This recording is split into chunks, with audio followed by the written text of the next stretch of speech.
Good afternoon and welcome to A Celtic State of Mind. I'm Brian Degden and I'm very, very pleased to be joined by an all-star international cast today. We've got Jared Hill from Celts Down Under in Australia. Jared, how are you, fella? Yeah, pretty good, Brian. Good to be on again. It's always a pleasure to have you on, mate. We've got the man, the myth, the legend, the orator, the guru, Jim Orr. Jim, how are you? Is that me, man? Aye, good. Still got my cold for 2 weeks ago, so I need to stand a bit back from the mic. I got a lot of lots of grief last time for sniffing and sneezing, so I need to sit back a wee bit. So that's my plan for this week. It just shows you how well respected you are. That's all you eat grief for. Well, that was the least of the problems I got last time. Aye, that was the least. We're doing something right. And of course, we've got our world weary traveller, Natasha Meikle. We've pinned her down for a Friday session. Natasha, how are you? I'm good, thank you. I am very pleased to be joining you guys on a Friday. And as I was just mentioning to you before we came on, I think I've now completed my Acsom bingo card because I've been on with everyone in our group except the legendary Jim Orr. So now I've got the final one ticked off the bingo card. So I think I can retire. I think that's it after this. I'm part of a bingo card. You can't get any higher than that. Once you've done the bingo card, there's only one way down for there. I feel validated. That's good. You should, Jim, you should. For those that are wondering, Laura is pulling a Meikle. She's disappeared on holiday and she's been inundating the Acsom cult with pictures to make us all jealous. But I'm sure she's watching, so Laura, I hope you're enjoying yourself. Let's just start off. And the biggest game we've had for a couple of days. It was, of course, Shakhtar Donetsk in midweek. Massive European game. Obviously, the previous game against Real Madrid, it seemed like there was a sort of unity. People were sort of saying, we played really well despite the result. There was a lot of positivity.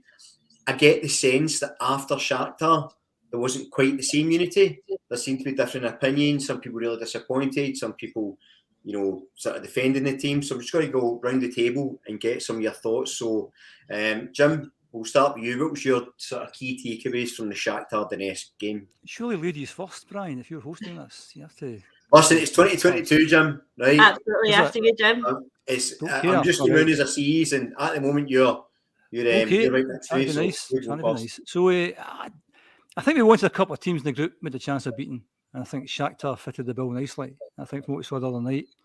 I thought it was fine. I mean, I can't understand why people would be disappointed. They're like, okay, we should have won, didn't win, but the football we're playing is great. It's brilliant to watch. I thought his team selection was pretty interesting, playing Haksabanovic. Is that how you say that? Haksabanovic? Because I think in time he'll be the third member of that front three. I think he looks technically better than both Maeda and Abada. If he can start scoring some goals, I think he'll be one of them, top three. I thought it played really well. We could have been 3 goals up before they scored. A wee bit of luck, and you're in there. And then we lose the goal. Juranovic, a wee bit sloppy. Joe Hart, I thought, could have done better. He seemed to get a duck out the road. Very fortunate not to lose the quick goal after that. With the ball just going out of play. It was an offside, was it? I can't remember. I think we're happy to get to half-time, but once we got to half-time, totally controlled the game. Played some really nice football. Really good to watch. Really, really good to watch. And just a shame we didn't manage to win the game. But for Yakimakis, inches out from scoring the goal. Jota had a couple of really good runs. I thought they were ever so good. It made such a change watching that kind of football rather than, hiding behind the couch in the Champions League away match. It was good, and we were just a wee bit unlucky. And I think, as I said a second ago, I think it builds confidence when you go away and you play like that and you dominate the game as much as we did. So I have no fears in this group. I don't think I'm getting ahead of ourselves. I think it'll be a huge achievement to actually get out of this group. But I thought it was great. They're just really good to watch. They're a good team under a really good manager, and long may that continue. Brilliant positive start there, Jim. That's excellent. Jared, are you going to bring the tone down, or are you going to join in with some of the positivity here, fella? I think Jim's basically reading from what I had in my brain going on here. He's just like stealing all my thoughts here, Jim. He does that. He's notorious. The oracle of Acsom, that's why. So, for me, echo a lot of what Jim said there, but the only thing I want to add to it is we were a bit wasteful, but I'd rather be creating those chances and missing them than not creating them at all. So that's the silver lining I'm looking. Like, at least we're getting into positions where we're getting some fair chances, especially away in Europe. Like a couple of years ago, it was like Well, even last season in Europe, it was like away game. Oh yeah, if pretty much didn't rate ourselves to even pick up a point away from home. So, like you look at Lazio away where we won that, how big a deal that was for us as a support. We've won away in Europe. To go away in Europe and pick up a point, that's a bonus. Now we got to take care of business at home because Leipzig and Donetsk, I think we could take points off them. And then it's a matter of, okay, what's going to happen when they're all playing each other as well? Who's going to drop points wherever? But yeah, we're a chance for second or third in the group. I still believe that. I just want to be playing in Europe after Christmas. Yeah, that's key. I think that's always the key thing. But Natasha, I'm assuming you sort of agree with the guys here. I saw you nodding away. But what I want to ask is, we were wasteful. I think that's a criticism that you have to say. I was a bit defensive of some of the players. I saw Jota getting a lot of grief. I saw, mentality questions and stuff. I don't really buy that because of the standard. But what I want to ask you is, that wastefulness, is that a concern? Because it is something that's been kind of consistent. We can get away with that domestically, but are you worried that's going to cost us in Europe? I wouldn't say it's a concern. It's been frustrating. It has, because there was definitely the chances there for us to win the game. We just weren't quite clinical enough in terms of taking them. I mean, you look domestically, we're scoring goals for fun domestically. Just look at our goal difference compared to the rest of the league. But we need to try and take that goal scoring form into Europe. Now, obviously, that's a much more difficult task because we're playing against much better teams. But like the guys have said, I think we can take a lot of encouragement from the way that we're playing. The goals are going to come if we keep playing at the standard that we're playing at. We are playing very, very good football. No, it's not perfect because we're not scoring the chances that we're creating. There's room for improvement. But what we are doing, like the guys have said, is that we're performing well at the highest level. So we can take a lot of confidence from that going into the remaining games in the group and domestically too. Listen, I agree with what they said. I think we did play really well against Shakhtar Donetsk. And if you keep in mind that we're, the pot 4 team, we're coming away from an away game saying that, a point was disappointing. A point is good. A point away from home in Europe is good, regardless. But it's almost a really positive indictment of the football we're playing and the expectations we have for the team that you come away with a point and think, could have and should have been more. And I think Ange will know that too. I think he'll appreciate that. That's the sort of sense we got out of the dressing room. But again, I think that only has to be seen as a positive because that's really going to push us forward for the remaining games. And I'm excited to see what's to come in those, because if we can build on what we did against Madrid and Donetsk, then I think we've, like Jared touched on, I think we've got a really good chance of European football after Christmas. And that could be Champions League if we keep going the way we are. I think just to follow up Natasha's point there, I mean, there's a huge gulf between the teams we're playing every week and the teams that are playing in the Champions League. The Champions League, and I think you do get less time.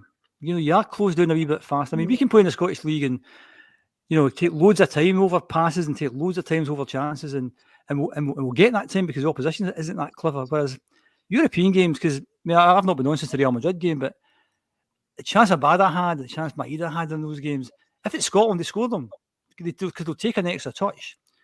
But I thought watching Maeda against Real Madrid, you're thinking, we're playing Real Madrid, you've got a chance to go 1-up here. There's tens of millions of people watching this worldwide. That's pressure compared to maybe, scoring the 7th goal at Tannadice. So that's different. And I think the game the other night, dead unlucky. That Yakimakis chance, he hit it really quickly. And in here, you maybe take a touch and put it away. So I just think the standard is so much higher. The stakes are so much higher. So you don't get as much chance. You don't get as much time. So as Natasha said, anything we get at these games is great. It's brilliant. And I don't understand why people would be thinking the other night was anything but really, really good. Yeah, a bit wasteful. Yeah, this, that, and the other. But if you compare and contrast what we were like the other night compared to a couple of seasons ago, we've no idea what we're doing. We've got a shape. I mean, played at a really high tempo as well, good passing, etc. We know what we're going to do. Watching Celtic now, we know what we're going to get. 9 times out of 10, it'll be dead successful. Champions League, that's a step up. Another night, I thought we were fantastic. But it's about blood in the young guys as well. Sorry, Jared, on you go. It's about blood in the young guys because we've got a lot of guys. It's their first time playing Champions League.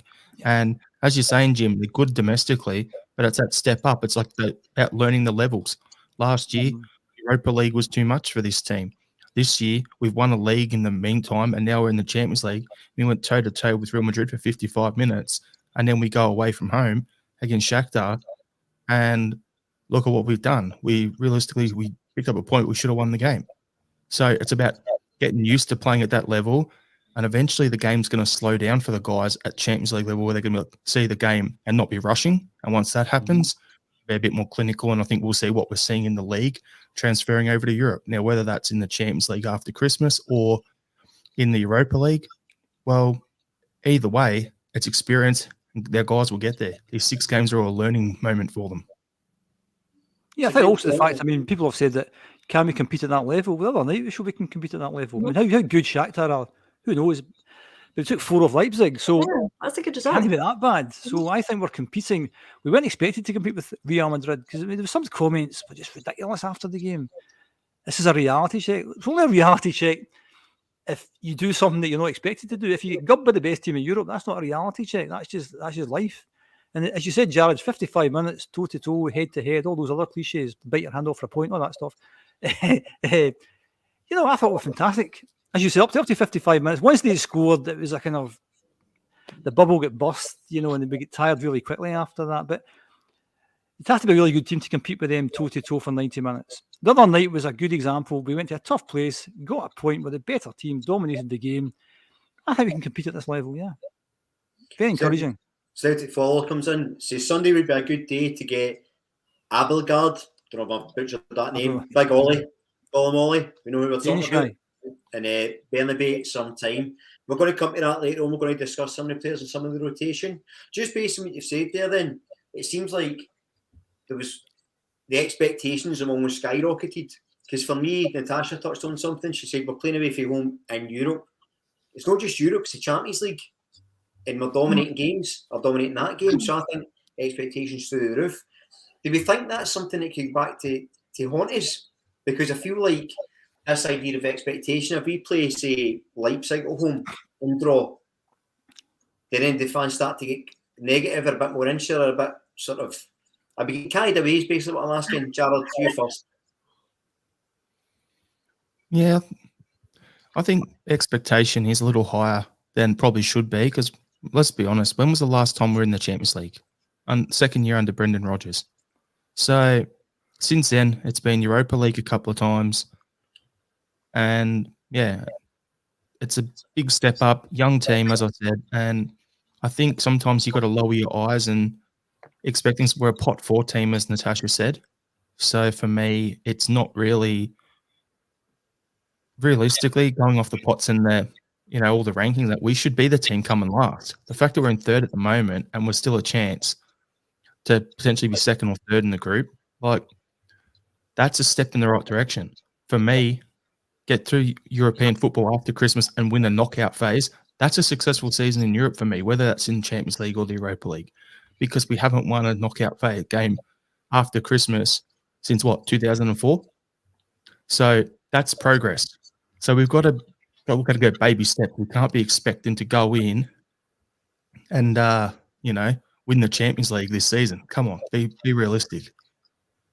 Yeah, I think that's probably right, Natasha. I'll get your take on it, because, again, it feels like to Jared's point, we are better than last season in a lot of ways, so expectations are rising. Do you think they're rising too far, or do you think we're still largely sort of realistic about our chances? No, I don't mind the high expectations, to be honest. And what I see that as being a product of is that Ange has installed this belief in the club. And that's important for the players and the fans. And in such a relatively short period of time, he's managed to get the players to believe in him and the style of football he wants to play. And then when the results start coming in, that, really solidified that belief in him. It got the fans believing in him. And then, when the fans could see it working again, it just creates this whole atmosphere that we do really believe that what he is doing and what he is building is something special. And because of that, your expectations do grow. So we saw what we did domestically last season. And we're saying, okay, excellent. Show us what you can do in the second season. You said you'd be back bigger, better, stronger. So yeah, our expectations are increased. And so far this season, his second season, he is living up to that. In terms of Champions League, yes, there is a sense of realism, and yes, our expectations are high, but I'm okay with that. And I think Ange is okay with that. I mean, what is the point in going into a competition that you don't think you can compete in, Gio? And Ange said before, he took Australia to a World Cup thinking that he could win it. That is his attitude. That's the expectation he sets of himself. He has high expectations for himself, for his teams. And that's the way, it should be. So yes, our expectations are high, but I don't think unjustifiably so. I don't think, like we've touched on, finishing second is an unreasonable expectation for this Champions League group. It's a difficult one, yes, but all it takes is for, if Madrid win their next 3 games, we win our 2 home games, that is us finishing second. And I know what I've just said there is, hey, all it takes is these 5 results to happen and this can come in. But I don't think they're an unrealistic set of results. So yeah, high expectations, but a really good indictment of how good our football has been under Ange. I think that's really accurate, and I can't talk about expectations at all. I said I took Liverpool. I said we'd gub them. Well, I never said we'd gub them, but I said we'd beat them, so I can't really talk.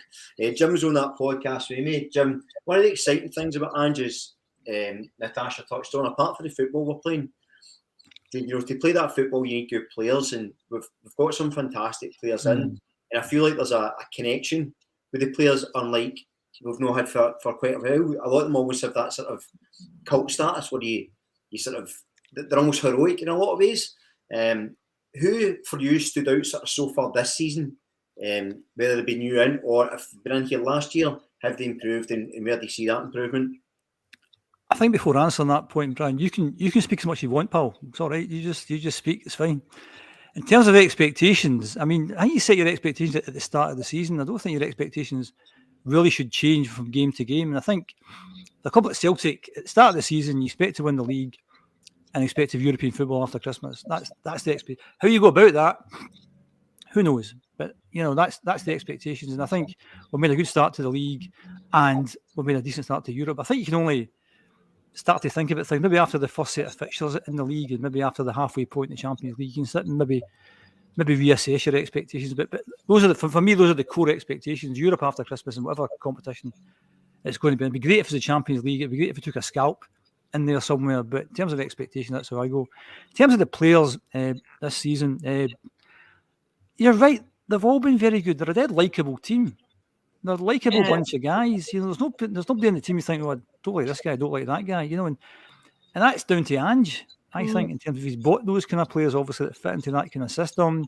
We've got a big squad. Guys aren't getting games. That must be difficult for him as well, for him to manage that. I know the big man says it's not his job to keep people happy, but it kind of is to keep them happy. Otherwise, they'll not be happy.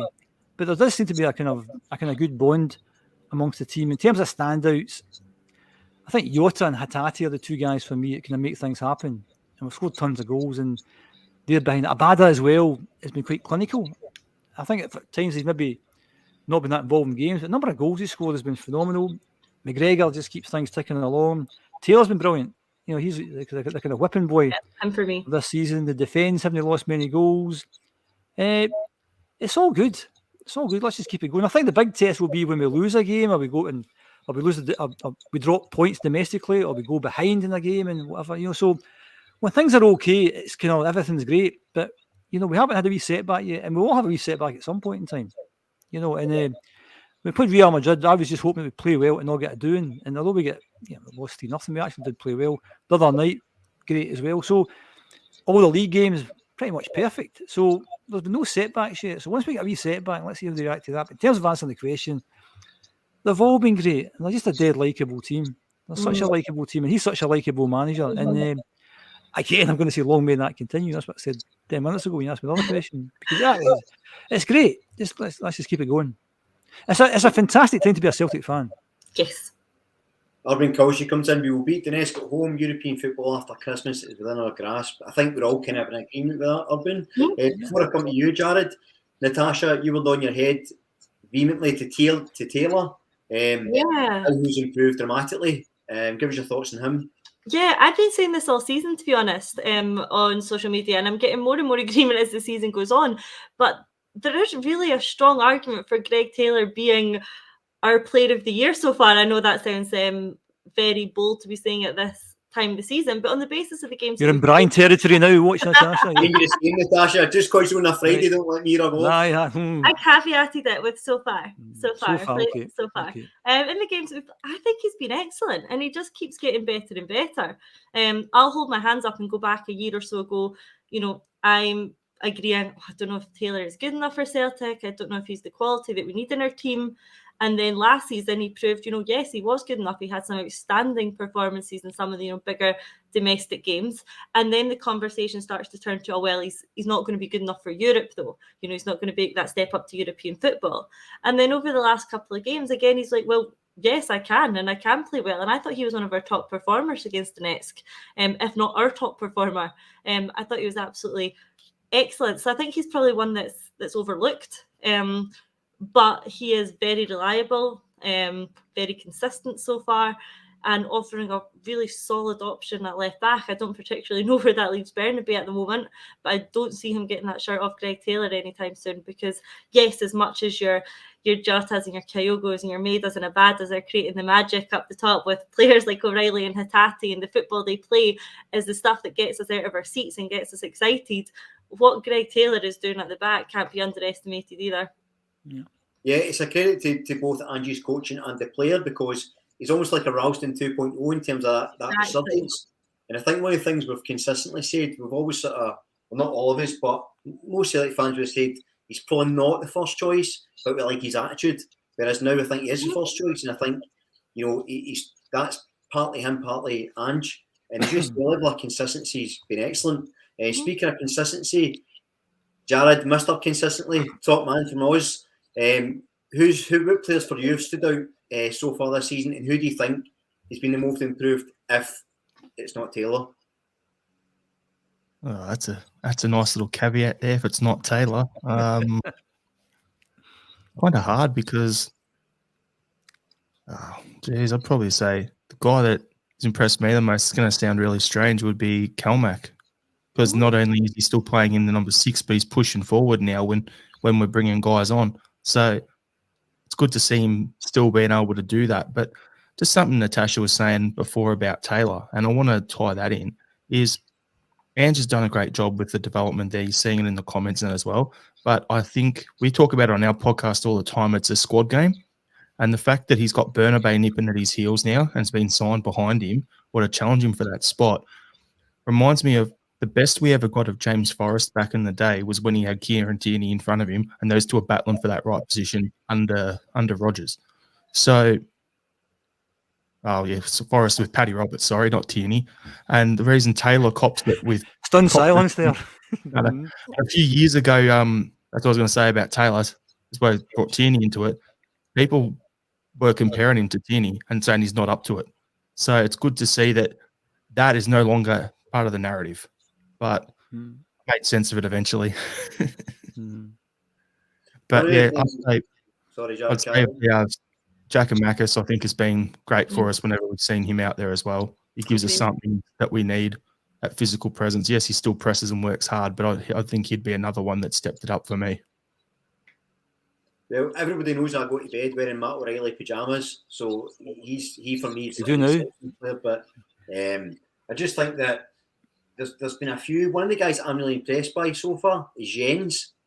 I know he's just came in, but I just think like expectation. I'm not sure, how it was, and there was a few doubts with it, but I think he's been a really excellent addition.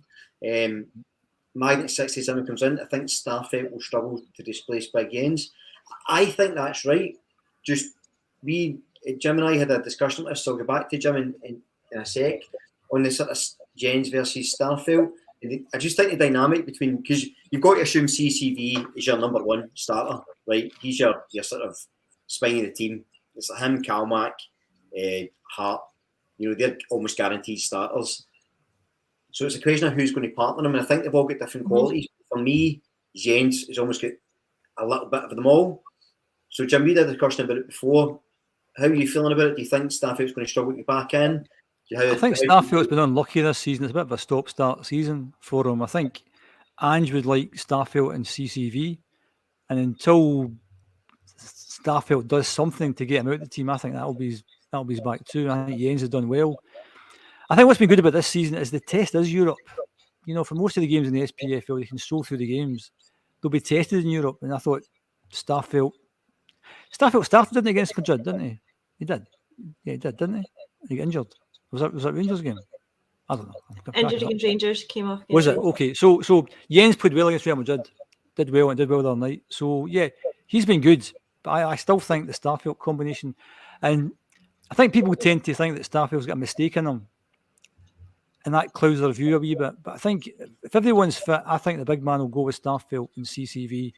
And if Starfelt has more than one mistake in him a game, then I think Jens will get his chance. So I think there's not much in it. I think Jens gives us a bit of a kind of more physical presence at either side of the park, either end of the park, sorry.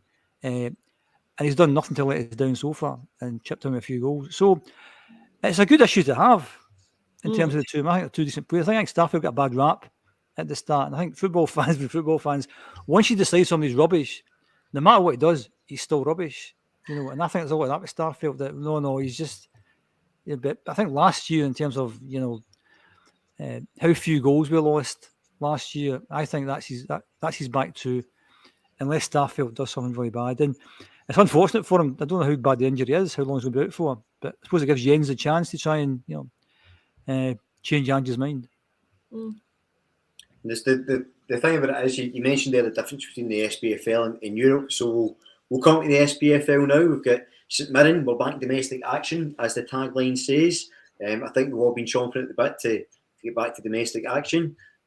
One of the players I want to talk about before we come to sort of squad lineups and stuff is Aaron Mooy. So as he makes his return to St Mirren, I don't know how emotional he'll be about it, or if he even remembers being there, but he was a good player for them. It sort of launched his career. Natasha, what have you made at Mooy specifically so far? And then we'll come into sort of squad changes. I have been so impressed by Aaron Mooy. I really have. Every time I've seen him, I think he's looked really good. He obviously had this very short cameo towards the start of the season where he hadn't played much football. Yes, he was a little bit slow. He was maybe a little bit off the pace. But it's clear that he's been putting in a lot of work behind the scenes to get him up to the standard, both in terms of how Ange likes to play and in terms of his levels of fitness, because he's looking really sharp now. Every time I've seen him, I think he's looked really assured on the ball. And what I think Aaron Mooy brings to the side is he offers something we didn't have in the team before his arrival. He's got that different sort of range of pass. His precision with that longer range ball is exceptional, and maybe offers slightly something a bit different to what the other midfielders had, who are quicker, trickier, shorter passing. That's not so much his game. But when he came on Donetsk, I thought he brought this really sort of calming, controlled presence to the middle of the park at exactly the moment we needed it, which is great game management from Ange. And I think he's a player who's very, very composed on the ball. I wouldn't be surprised to see him coming into the starting lineup against St Mirren. I think we will see a bit of rotation, particularly in the forward lines. And Aaron Mooy is one that I could see starting there. I'll come back to you in a second for what your lineup's going to be and some of the decisions in that.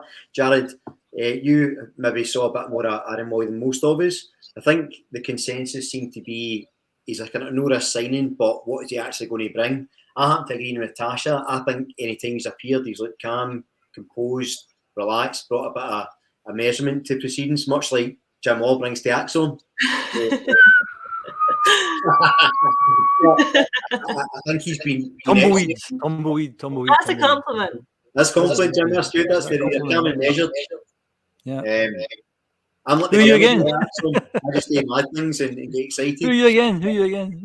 Sorry, on you go, Jared. Sorry, I butted in, Jared. On you go. Sorry. And so Jared, he's been a sort of variety of positions. Is he surprised you, or were you always confident he was going to settle in quite well? I was unsure of him signing, not because of the player that he is, but more I couldn't see how he'd fit in, because like Ange wants to play fast and athletic, and he's not that way. He tends to be more he looks like he's that step slower, but he's so skillful that he makes up for it. So like the way he's been coming in the midfield lately, he looks like he's playing in his slippers, like he's out there just like running the show and nothing phases him, which is what used to see him when he plays for Australia, when he was playing for Melbourne City over here. Huddersfield, same sort of deal when he was there. So, and Brighton. So he's not, the the actual player, if we were to sign him on a transfer, he would have been probably a £5-6 million player. We got him for free, so that's happy days.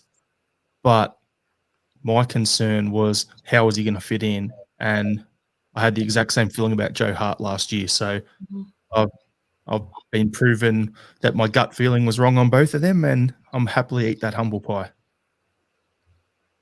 Perfect. Jim, what's your take on Aaron Mooy? Again, I think you had a sort of expectation he was going to do quite a good passer, but I'm not sure I quite the feelings on your initial reaction. Right? A lot of people No thought expectations, because I couldn't remember him playing for St Mirren and didn't know what to expect. And I think getting back to that first impressions thing, that when who was it? Hatate came in last year and he scores a goal for 30 yards and scores 2 in the Glasgow Derby, you're thinking, well, he's good. Whereas Mooy comes in and I thought he was a bit slow at the start and a bit side to side, passing the ball. I thought it was a bit like kind of Neil Lennon-ish, that he was just going to just knock the ball about and actually didn't do very much. But I thought, as Natasha said, I think he's a bit more fit now. He's a bit more confident. He's got a bit more game time. He doesn't mind a tackle. I can't remember the game it was, but he put himself in, was it Ross County maybe? He put himself in a few tackles, and he obviously likes a pass. So unlucky the other night, right at the death, when he floated the ball to Yakimaki. So he likes a pass as well. So I think, again, he's somebody maybe want to see play 5-6 games, starting 5 or 6 games to properly assess whether we think what he can bring to the party. But it's such a tough side to get into. I agree with Jared in terms of, well, whose place is he going to take? And you see, for me, he's not in the first 11 at this point in time. So it's up to him to try and push himself in the first. And maybe I can have one of these horses for courses things. We play certain games, and then they've also got the big Danish lad whose name I can't say. Oliver. Big Danish guy. So how do you fit all these players into the team? So to answer the question, I think Mooy's get better and better. I think it was good the other night. I agree with Natasha. I think he'll likely start in Sunday, maybe for Matt O'Reilly, maybe push Carmack further forward. But he looks a decent player. I had no expectation, didn't know what to expect. And if Jared says he might have been a £5 or £6 million player and we got him for nothing, then, as you said, Jared, happy days, yeah. I think that's right. I think one of the other things he brings is a bit of experience. When we talk about playing slightly deeper, so he's not the quickest anymore, but he's very intelligent in many times he tackles, in many positions himself. So I think because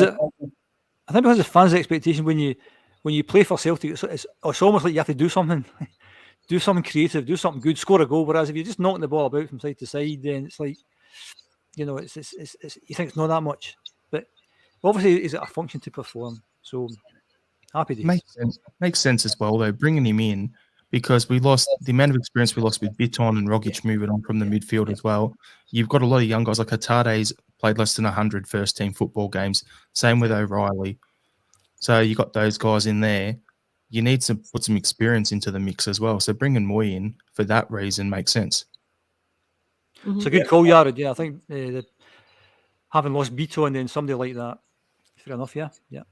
I think even if he doesn't, feature in the starting 11 overly regularly, I think he's a really strong option to have off the bench when we're looking to, see a game out, showed up the middle of the park, maybe not looking to burst forward so much. He can be that player who sits just in front of the defence, keeping that midfield tight, using that sort of long-range pass that he has. I think that is going to be a really key role for him this season, particularly, like I mentioned, if he's coming on as a sub later in the game, the other team have tired slightly, we're getting a little bit more time on the ball, and a little bit more time on the ball suits him. It gives him that time to, play the passes he likes to play. So I think that could be a really important role for him going forward domestically.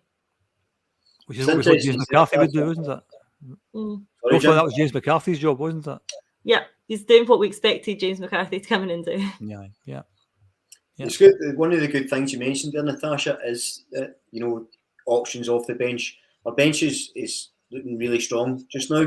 We do have the option to change. We've also got the 5 subs now. We can change half the outfield team. In terms of changes, do you expect any changes for the St Mirren game? Would you make changes? And if so, what changes would you make? Yeah, I think there will be changes. I think we've seen it before, the importance that Ange recognises of using the squad, given how many games we have to play coming up. We're really in the thick of it now. We're in the thick of the group stage. The games are coming, fast. So we are going to see squad rotation, and that's the real benefit of having the squad that we do. I think previously, if you look back to last year, there was a bit of a drop-off. If you had your starting 11 and then you had the players who were slightly below them, and the slightly below them was a relatively large jump in quality. I think what we're seeing this year is that just isn't the case. You do have pretty much for every single position, you have two players who are neck and neck in terms of how good they are, who are going to come in and play exactly the sort of football that we're used to seeing at the level we're used to seeing it played at. So for that reason, there's no concerns about squad rotation. You don't have to worry, we're playing a bit of a second string. There is no second string when the second 11 are as good as the first 11 or just about. So I think that's a really positive position to be in. And because of that, I think we will see quite a few changes for St Mirren. I think we're more likely to see them in the attacking areas of the pitch rather than defensively. I think Ange will still be trying to form, that bond between Jens and Carter Vickers. So I think that they might keep that in play. I think Greg Taylor keeps himself a bit undroppable. Unless it's time to give Bernabei a shot. I don't know. I would keep Taylor in. If we're going by opinion, I would keep Taylor in. I'd keep the defence the same, apart from maybe giving Ralston a run out. Juranovic is the sort of player who can maybe benefit from a break and keep him fresh for European football. But in terms of moving up the pitch, I think we are likely to see quite a few changes. The one that I would keep in, who started against the next, is Haksabanovic. Obviously, he didn't get the full game. He played that first half really. So I think, just in terms of giving him more game time, giving him more experience, I think he's one that will retain his starting position. And other than that, I think we're likely to see quite a few changes. Lubo comes in. All contributors in this channel do a great job. Keep it up. What about that? Friday positivity continuing. This is absolutely excellent. Very positive Friday afternoon, isn't it? This is great. Magnet comes in. Ange's built the house foundations. Now he's stylising it. I like that. Great. And it's a good analogy, and it's a good analogy for kind of what he said he would do in terms of the infrastructure of the club. He's made changes behind the scenes with the B team, throughout the squad, so it's looking really well. Jared, get back to the same question. Would you make changes, and what changes would you make for the St Mirren game? I'd make a few, but last time on our pod I said, Ange will probably make 3 or 4, and there was 8 changes going into the Ross County game. So, it doesn't matter what we say. Where's the armchair experts? Ange knows what he's doing. So, as we've got enough talent there that we can make wholesale changes and still get the job done. So, I'd like to see Bernabei get a game. I'd like to see Ralston come in, and I would actually like to see Abelgard get a game as well. Whether that's off the bench for half an hour or start, who knows. But I'd like to see those guys come in, and I'd actually like to see Maeda play as a striker instead of as a winger for once and see how that goes. Interesting. Yeah, I like that. That's a good take, and I think it's actually something that I actually, when we were talking about players we're going to sign in the summer and do we need another striker, one of the things I said was I actually thought Abada could be that third option. I think he sometimes looks like a striker playing out wide as opposed to a winger. I know you've had some thoughts on Abada, Jim, so I'll come to you on that question. And again, rotation, would you rotate the squad? Do you think you will? Who would you play? Who would you like to see? Maybe ask a question of Jared. So have you seen Maeda play centre forward quite a bit then? I haven't, but Liam from our podcast, he had before Maeda was playing in Japan. When he was playing in Japan under Ange, he was at Matsumoto Yamaga, which was his team previous to where he previously played for Ange. And now it's Liam's local team, and he's seen him play week in, week out as a striker. And he does a business, and when he plays for Japan, it's the same deal. Plays more as a forward than as a winger. So for me, interesting. I think he can play on the left, but he can also play as a striker. So that's probably why we signed Haksabanovic, so that if we do need to play Maeda as a striker, if one of the other guys gets an injury, we've still got 2 options with Jota and Haksabanovic on the left. We've still got 2 options on the right, where we've got Jota can go to the right. We can play Abada there, or we can bring Forrest in. So we've got plenty of options on the wing, so we can make Maeda the striker. So it's quite an interesting point, because I don't think Maeda is as technically as good as he possibly should be. I think he puts a lot of effort into the team, and he'll chase till the cows come home. But in terms of maybe getting past people, not that good. I don't think he puts over much in way of good balls into the box. So maybe centre forward is his best position. In terms of the game, in terms of the question you've asked, Brian, we don't play for a few weeks. So, True. you know, I would always, it's the league, I'd play with the best team. And the team we put out the other night, possibly if everyone's, if that was the best team of the guys who are fit, then possibly we go with the same team again. I think the Haksabanovic one is interesting. I'd like to see him in one wing and Jota in the other, and Yakimakis in the middle. Maybe give the big man a game on Sunday. The rest of the team picks itself. And yet it'd be good to see certain players, but it's the league and we need to keep winning. And I would rather play the best team we've got. And then if we go a few goals up, then yes, you know, get those 5 subs on as early as possible. And if we're 2 or 3 goals up at half time, then, you know, get 4 subs on at half time. Just keep one in reserve just in case of injuries and go for it from then. It'd be good to see these players. It'd be good to see what Bernaby's like. It'd be good to see what the big Danish lad is like. It'd be good to see Mooy from the start, etc. But fundamentally, we have to get 3 points on Sunday. So play our best team. And I think the team that played the other night, at this point in time, is like the best team. So I would go with the team. What will Ange do? Who knows what Ange will do? And he's got that balancing act by trying to keep everyone happy. So if he doesn't give people starts, then that might cause a wee bit of unrest. And that kind of happy bond that we talked about earlier, that makes it a bit more difficult to keep that in line. But for me, always play the best team that you can. Unless it's a competition that you're not that fussed about. The League Cup, couldn't care. Personally, in my opinion, couldn't care less. Scottish Cup, my opinion, couldn't care less. So for me, those are the games to maybe give the guys a start. The other games in the league, always play the best team. Try and get the game won early, and then give as much time as you can to the other guys. Seems pretty sensible to me. We'll come back to you on the cup question, because we've got a question relating to that later. Natasha, Jim mentioned playing your best team, especially in your league. That's always a priority. We always want to, you know, win that and do well. Also, this time last year, I think we'd lost 3 games at this stage, hadn't we? This time we're 5 points ahead. Does that affect the players in a different way? So last year there wasn't we go back to this point in the expectations, right? There wasn't the expectations on them because it was such a huge rebuild. The previous season was a disaster. So although they were behind, there was that hope, well, we'll see how it goes. Now they're exceeding expectations, I would suggest, 5 points ahead. I know it's super early in the season, but if we keep streaming further and further ahead at this stage, does that make the players more confident, less confident? What's the effect in the opposition? What do you think? I don't think it's the league table that's giving them the confidence so much as the way they're playing, the results they're getting, and the response they're then getting from the fans. I think that's what builds the confidence. I think what they'll be doing and what Ange will really be making sure that they do is, here we go with another cliche, is just taking the game that they're playing in front of them. If they can go out there, play that game to the best of their ability, put on a good show, score some great goals, get the 3 points, make the fans happy, that's success. And that breeds confidence that you then take into the next game. It's up to the end of the season that you then look back on that and see how that looks on the league table. But you do just have to keep doing that one game at a time. And listen, it's so early in the season. I mean, of course, being 5 points clear is better than being behind. Any points clear is a positive thing. So yes, it's a positive. But like Jota said, chill. It's September. We just have to look back at the example of last season when Ange is having it put to him that the league was pretty much wrapped up in November, wasn't it? And we all know how that turned out.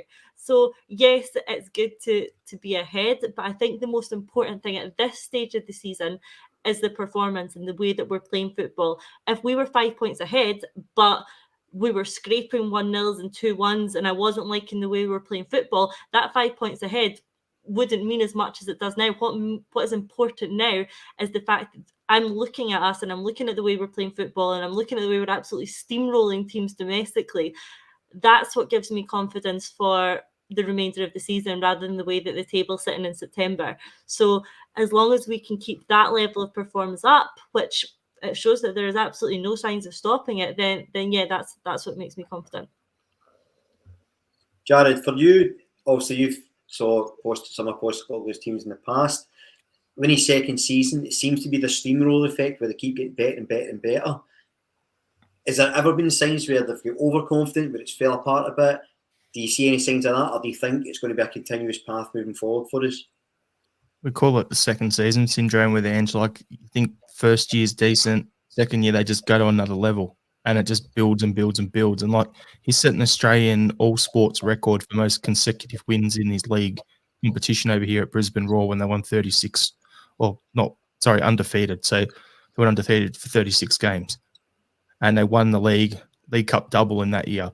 So that's a positive. So the way Ange seems to work is, okay, great, we got a point during the week. Cool, that game's happened. On to the next one, and on to the next one, and on to the next one. As Natasha was saying, a game at a time. So we'll go out there, we'll play, we'll get the 3 points, put that to the side, then go again the next game, and then do it again, and then do it again. And every game you want to be improving, whether that's your first touch is better, whether that's your shape's better, whether that's you're a bit more clinical in front of goals. All these little things, I'll just pick on something each time and try and improve it. And basically, if you get that incremental gains over the course of 1 season, 2 seasons, it just keeps growing and growing. I think that's what Ange spoke about, even with Europe, wasn't it? Just those incremental increases to get better and better and better. Jim, I want to come to you first because you sort of mentioned something I was wanting to talk about in terms of what constitutes good this season. So I think expectations are we need the league, right? Would that be, if we get finished in Europe after Christmas and win the league, would that be enough? Or has this idea of we've been through a period where we won 4 trebles in the bounce? Is that the benchmark now for a good season? Ange has to dominate completely, or do they have the opportunity maybe to sort of not discount the cup games, but focus on the league, use them in a different way? What's your thoughts? I think before answering that question, the previous question you asked about the 5-point lead and how do we feel at this point in time, I thought the 9-0 game was such a big marker. If you go away from home and win 9-0, if you think how Celtic fans, how Celtic players thought before they played Real Madrid a week past on Wednesday, you're apprehensive. You're thinking we could get a real doing here. And that's how every other team in Scotland, and I'm saying every other team in Scotland, because the game, the Glasgow Derby a few weeks ago there, 1-2-3 at half time, we should have went for that. It should have been 4-5-6-7 in the second half. Because if that had happened, they'd have lost their manager the next day. So if you're St Mirren, a couple of years ago, St Mirren came to Celtic Park pretty confident picking something up. St Mirren won't be looking forward to the game. And Sunday, before a ball's kicked, they'll not be looking forward to the game. Because we put markers down like the 9-0s, I think, they'll be thinking, if we don't get a doing today, that's good. And that's a great psychological, advantage we've now got, because football tends to be more psychological than anything. So going there on good form, they'll be apprehensive about playing us. The 5-point lead, what a 5-point lead gives you is the fact you've got a wee safety net there. You can afford to drop a point. And the opposite works for your rivals. They've got Dundee United tomorrow. If there's 20 minutes to go and it's nothing each, they'll be going mad, because they can't afford to drop any points. We can afford to drop any points. Not that you want to drop any points, but that's what the 5-point lead gives you, that wee kind of safety net to say that, well, even if you do drop points today, it's no disaster because we're still ahead. The question about expectations, as I said earlier, we need to win the league. That's the main expectation. Going beyond Christmas, I think, in any competition is fine. I think the Champions League would be fantastic. I mean, if we get with that group, it'll be great. What was your question, Brian? Sorry. I've a bit of a tangent there. No, that's all right. What constitutes good, do you think, for Celtic supporters now? Win the league and get into Europe after Christmas. That's simply that. Anything else would be a bonus. I think playing well in the Champions League is good, although it doesn't give you anything. But if you look back on the Champions League campaign and we do the toe-to-toe, head-to-head cliches again, that we went toe-to-toe with Real Madrid in the Bernabeu and we lost 2-0 or something, we played really, really well. That's, light years ahead of the Brendan Rodgers getting a doing in Barcelona, getting a doing off PSG. That means we can compete. And then the point Jared made about incremental stuff, if we keep the incremental stuff going, then next season's even better than that. But I think we have to win the league, because win the league shows you the best team in the country. So if we didn't win the league this year, I also hope that if we don't win the league or we go through a sticky patch, that the fans still are, well behind Ange. They don't turn on Ange or turn on the players, because as somebody said earlier, he is building something really kind of special here. And there may be some hiccups along the road. But winning the league, Europe after Christmas. For me, that's success. Yeah. Jim had mentioned the cup game's been sort of, maybe not take a leave, but of less sort of significance overall. Well, the treble thing, Brian. Sorry, you mentioned the treble thing. I mean, I think that was such an unusual occurrence, an unusual achievement. I don't think you can measure yourself by trebles. I don't think. I mean, as I said, if you're not that fussed about the cups are just part of a treble. The only thing a cup becomes important if it's part of a treble. And is it such a big thing to win the League Cup? Not for a team like Celtic. If it's Hibs or Aberdeen or St Johnstone, it's a huge thing. But for Celtic, my opinion, not that fussed. If it's part of a treble, then great. But I don't think we should measure ourselves against trebles. Europe is where you measure yourself against all the time. We're not measuring ourselves against St Johnstone's or Livingston, with all due respect to them. You're measuring yourselves against the Shakhtars and Leipzigs and maybe even Liverpool, Brian. Maybe even Liverpool. You know. Maybe even. Would have beat them. Would have beat them. Natasha, I see where Jim's coming from. I think the League Cup win last season was really important because it was Ange's first trophy and it set a marker. And I think that early season is really important. I also kind of feel like, and I'm sure everyone feels the same, that you want to win everything. Do you think you always play your strongest team no matter what and try to win it all, or do you think the League Cups do represent a chance to sort of rotate, to try things, to maybe play some of the younger guys? Because you look at the B squads, it's still not really there yet. Do you think that's a good opportunity, or do you think all 50 sort of blinkers on? The size of the club at like Celtic and the players we have available to us, we should be able to compete strongly across every competition that we enter, including both of the cups. I expect us to win every cup game that we play. That's the expectation that I have for the club, and I believe that we have the squad capable of doing that. Do I think that we play every player who just played domestically, Champions League, and then in the League Cup? No, like, we will rotate it, and I fully appreciate that we'll rotate it depending on the competition. But who we rotate it to should and does have the ability to win the game in front of them.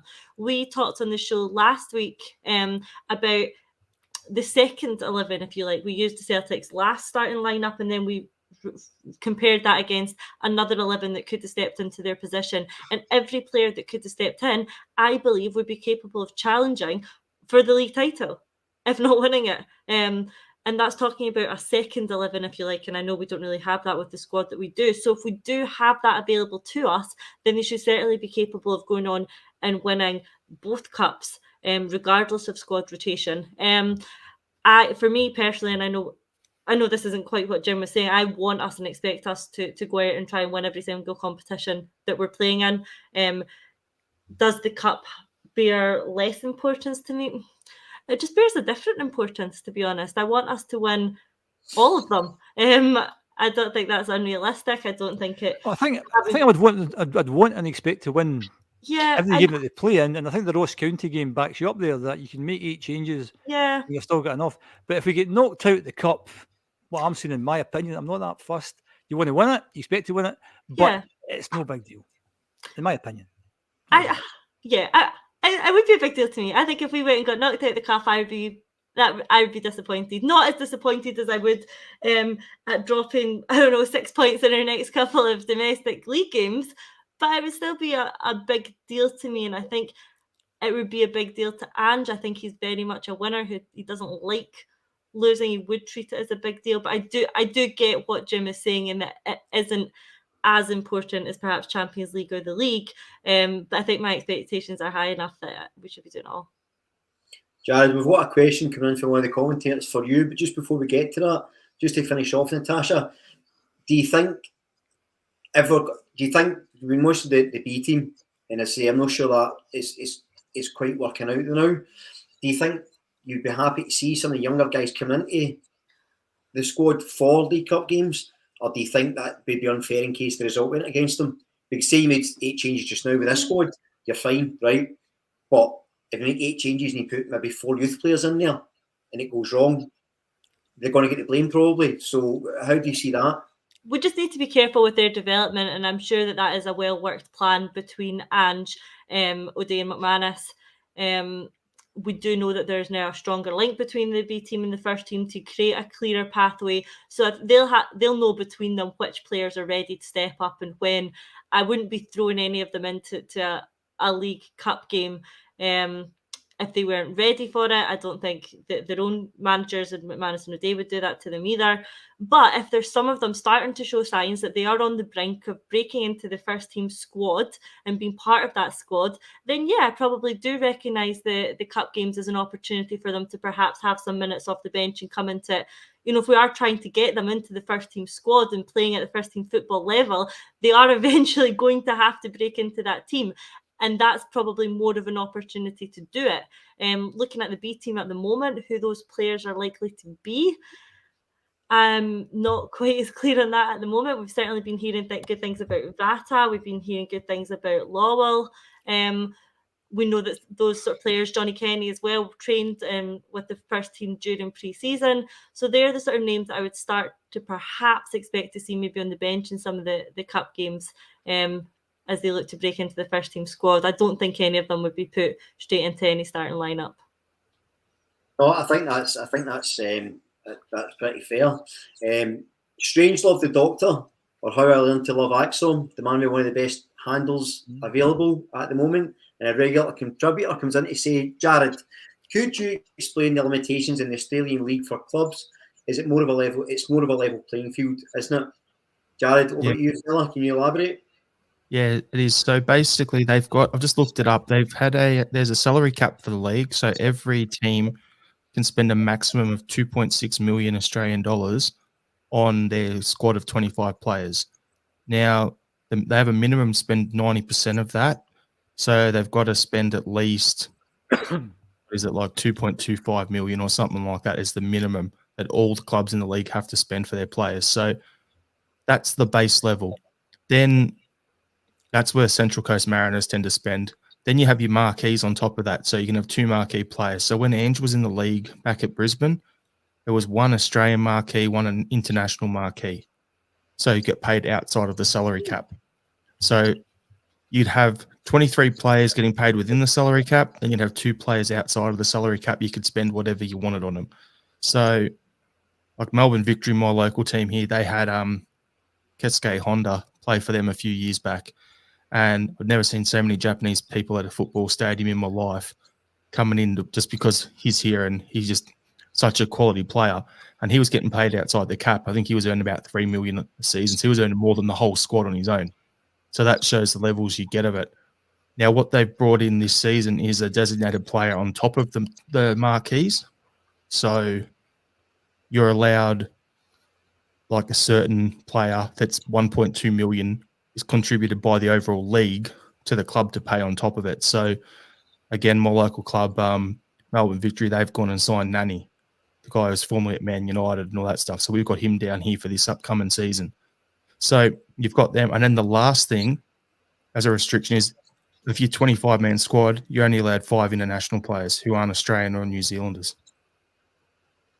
So we joke there's a lot of recycling going on in our league where players go from club to club to club to club within the league, being journeymen, because they'll get like a 2-year deal at a club, then and after that they'll go to the next club, then they'll go to the next club. So that's kind of the restrictions down here. That is interesting. Yeah, it's good, Jared. Look at that. It's Friday for a bit of fun. We've had some predictions, some things happening. Now we've got a bit of wisdom as well. Cheers for that, Jared. Paddy Lavery comes in. How many of the Acsom crew are going to Grace's in January? Yes. Looks going to be a brilliant event. Natasha, you'll be there. I will. Hopefully a lot of us try and make it there. It's going to be a great event. We can sign up. How is it the guys sign up and buy tickets for that? Check out the Twitter feeds. All the details are available on there. Shaping up to be a really good night, and hopefully all these people we regularly chat to in the comments will actually get to meet you in real life. How fantastic will that be? Yeah, it would be excellent. Depends who you meet. Probably run away. Kevin Graham. Kevin Graham. You pay not to meet Kevin. You listening, Kevin? What's he listening? He's always listening. He comes in. Please don't let Only kidding, Kevin. Only kidding. Please don't let Ange leave for some minuscule English financially doped team. Never happening. Never. No, no chance. I don't believe that either. And we certainly won't let him leave. It's up to him, really. But I don't see it happening. If anyone thought that was a possibility, they have not been watching or listening to Ange or have any understanding of the sort of person that he is. No. Unless the board let him down in some way, Ange ain't leaving for a while. Ange's here for the long haul. It's just Yeah, the so stupid here. Australian media. There it is. It's Australian media feeding in, because we've seen it over here with like Fox Sports and them in particular going, Ange linked to Brighton, how good's the Premier League? But they don't even really cover the Scottish League. It's not like it's an Optus Sports or it's a Bean or a Code or one of the other guys over here who actually give a damn about what Ange is doing at Celtic. It's these guys just wanting a headline. So it's all clickbait. Yeah, clickbait nonsense. Although what I would like you to do is click on like and subscribe if you're watching, because it's really important. That was seamless, Brian. Well done. Brilliant. Seamless. We're practicing Get that. you back more. This is good. Laura who? Get that guy back. He's good. That guy Dylan's good. Laura will be back soon. Thanks everybody for watching. It's always a pleasure on a Friday. And as always, be kind to each other. Enjoy the football. And we'll speak to you soon.